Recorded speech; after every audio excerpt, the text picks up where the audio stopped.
Hello and welcome back to World 360. European and Arab nations met to discuss the Israel-Hamas war, but was there more disagreement than agreement? Did the new president of Maldives break tradition by traveling to this country on his first overseas trip? We answer these and more in this episode. So first up, the meeting between European and Arab countries on the Israel-Hamas war.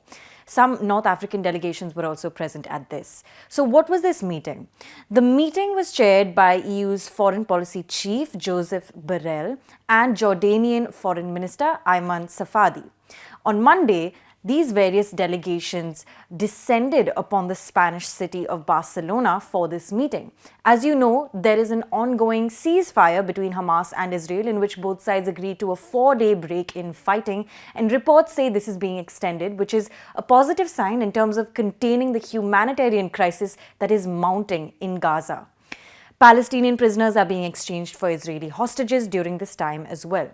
So the meeting by European and Arab countries on the issue, or rather the conflict, comes at a critical time as they try to find ways to build on this positive sign of a ceasefire and end the conflict once and for all.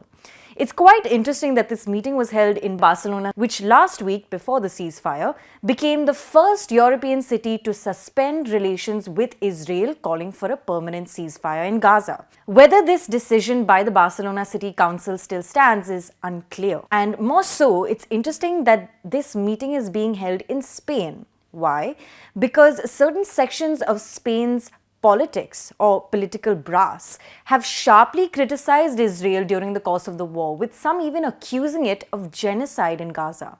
Just last week, the Spanish Prime Minister said the time has come for the international community and the EU to recognize a Palestinian state, which prompted Israel to summon the Spanish ambassador. But back to the meeting in Barcelona. What did these various top diplomats say? Let's start with the Saudi Foreign Minister. During his remarks at this meeting, he said Israel needs to be held accountable for the atrocities it committed, if not through sanctions, then by applying credible pressure on it to change course. The world has witnessed unspeakable horrors unfold in Gaza, indiscriminate suffering being inflicted on a besieged civilian population. Should not be conceivable in the 21st century. Continued escalation will produce no strategic aims for any party. The only sure result is more destruction, radicalization, and further carnage at the expense of Palestinian lives, as well as regional security, including that of Israel. Since this crisis erupted, we have been clear on condemning all targeting of civilians in any form, on both sides. Military operations by Israeli forces have been escalating with complete disregard for human life and without meaningful restraint from international institutions. Israel needs to be held accountable for the atrocities it committed, if not through sanctions, then by applying credible pressure on it to change course. He added that the current ceasefire is only temporary and needs to be followed by a comprehensive and lasting cessation of military operations in Gaza. But there were widely different remarks made by top ministers from European countries. Take Italian Deputy Prime Minister and Foreign Minister Antonio Tajani, who called for greater dialogue between the two sides of the conflict, but also reiterated his condemnation of Hamas terrorism. Prior to his remark, the minister actually held a call with Israel's foreign minister to express satisfaction with the agreement for a pause in the fighting in Gaza. He did not call on any Palestinian officials, however. Then again, there were voices on the European side of this meeting that called for a long-lasting solution for the Palestinians.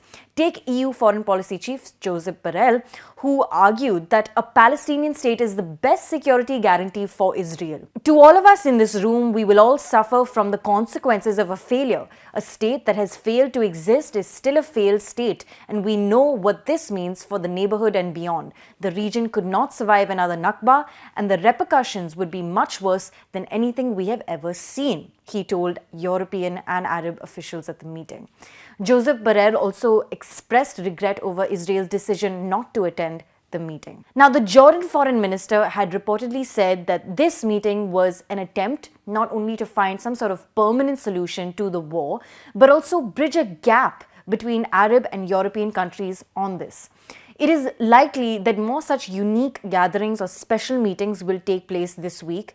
Keep an eye out for the UN Security Council meeting on the Israel-Hamas conflict, which China's top diplomat Wang Yi is expected to chair later this week. For our second topic, we're looking at how Japan and Vietnam are deepening security cooperation amid China's rise, especially maritime security cooperation. On Monday, at a summit in Tokyo marking 50 years of diplomatic ties, the leaders of Japan and Vietnam met and agreed to elevate their bilateral relationship to a comprehensive strategic partnership.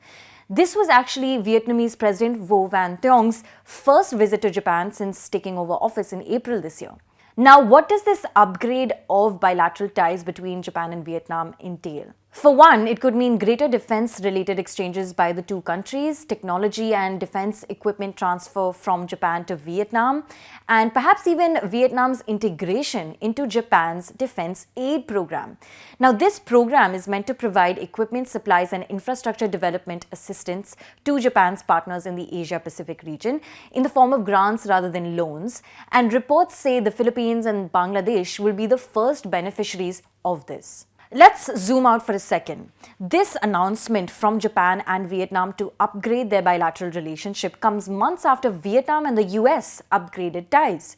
This despite the fact that Vietnam was reportedly in secret talks with Russia for a new arms agreement. Much like India, Vietnam has refused to condemn Russia's invasion of Ukraine, and it voted against suspending Russia from the UN Human Rights Council. While the overtures from the US may have been seen as an attempt to bring Vietnam out of Russia's orbit, the overtures that we're seeing from Japan seem more pointed against a rising China.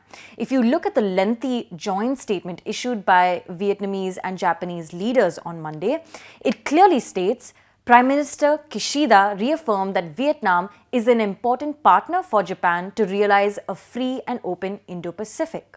If we look at the chapter of the joint document on cooperation in security and defense areas, point 14 talks explicitly about maritime cooperation, increasing joint trainings, information sharing, and capacity building between the coast guards from both these countries. When the Japanese and Vietnamese leaders met, they also expressed their intent to ramp up cooperation in non-traditional security challenges such as cybersecurity, economic security, and terrorism. For our final topic, we're looking at the first overseas trip by the new Maldives president. On Sunday, Maldives' new president, Dr. Mohammad Muziu, arrived in Turkey to hold talks with Turkish President Erdogan. The two first ladies also interacted, where they jointly signed a zero-waste initiative. This surprised many in India, as previous Maldives presidents have traditionally visited New Delhi on their first overseas trip. In fact, the last presidential election in 2018 saw the victory of Ibrahim Mohammad Soli, largely viewed as a pro-India candidate in the Maldives elections. After his win, his first trip was to India. He and his wife were also extended the special gesture of staying in Rashtrapati Bhavan, in the Indian president's residence, during their visit. This gesture is usually reserved for close guests such as the King of Bhutan and the Bangladesh Prime Minister. Now, back in 2018, PM Modi had also attended Soli's oath-taking ceremony, but much has changed with Muziu's victory this year. For starters, PM Modi didn't attend Muziu's oath-taking ceremony, and instead India's Earth Sciences Minister attended in his place.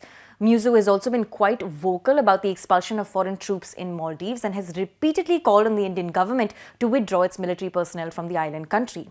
Even when Abdullah Yameen won the 2013 presidential elections in Maldives, his first trip was to India as well. He met Indian President Pranab Mukherjee at the time, during which Mukherjee also said India wishes to work with Maldives and other like-minded nations to ensure peace in the Indian Ocean region. Thanks for watching. This is Pia Krishnankutty for ThePrint.